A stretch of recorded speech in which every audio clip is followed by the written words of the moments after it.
see. So you can see this one at the top here looks a little bit familiar. That's the kanji for eye. Then underneath we have these kind of two weird shapes here. They almost look like an L shape here. These are supposed to represent legs, as you'll see in a minute. And some common words you'll see with this kanji. First of all, we've got the word to see, miru. For example, if you wanted to say, I watch a movie in Japanese, then you could just say, eiga o miru.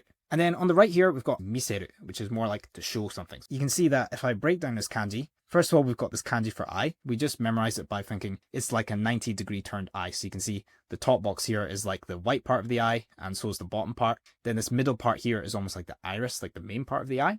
And then the second component, or the second radical, as we call it in Japanese. So when we split Japanese kanji up like this, we call it splitting up into radicals. This second radical here is called legs. And how I like to think of it is, if any of you are familiar with something called silent movies, it used to be present a lot in the Victorian age here in the UK. There was a famous person called Charlie Chaplin, who was a comedy film star at the time, and yeah, he used to always put his legs out like this to try and be funny.